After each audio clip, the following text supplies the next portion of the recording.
The music was loud, the lights were low, and the energy felt electric as the live stream rolled on.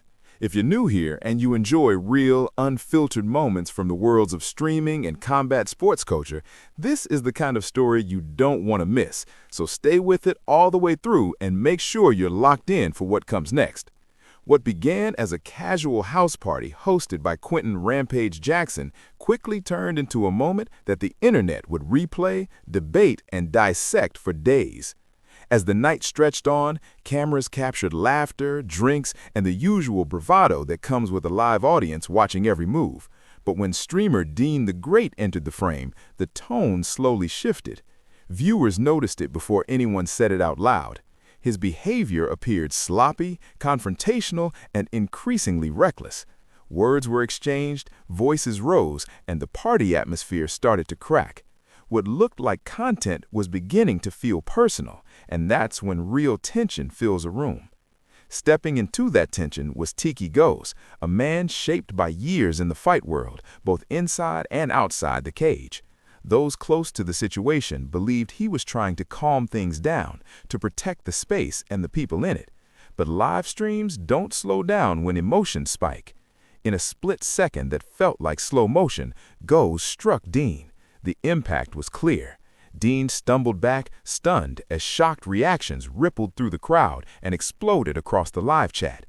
Clips spread instantly, but this moment didn't exist in a vacuum. The night before, Deen had already gone viral for another confrontation, this time involving fitness star Larry Wheels. During a separate stream outside a restaurant, Deen allegedly crossed the line with comments directed toward Wheels' wife. The response was immediate and physical, ending with a slap that the internet replayed from every angle.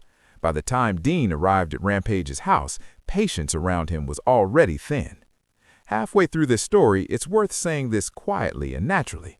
If you find yourself drawn to the psychology behind these moments, the fine line between entertainment and consequence, you'll want to be around for future breakdowns like this. Staying connected makes sure you don't miss the next story as it unfolds in real time. Back at the party, some guests tried to intervene before things boiled over. Others watched frozen, knowing cameras change how people act and how moments are judged forever. Rampage Jackson himself appeared frustrated, not angry, but disappointed that another night meant for fun had turned into damage control. Alcohol, ego, and the pressure of being watched collided in the worst way. The aftermath was immediate and loud. Online debates erupted about accountability, boundaries, and whether physical responses are ever justified in live stream spaces. Some defended the interventions. Others warned that normalizing violence for verbal provocation sets a dangerous tone. No charges were announced right away, but reputations were already taking hits. Stories like this remind us that in the age of non-stop streaming, every word carries weight and every action lives forever. If you want to keep hearing these stories as they develop in a way that cuts through the noise and gets to the real human side of it all, staying connected and turning on notifications just makes sense. Because the next moment like this is never as far away as it seems.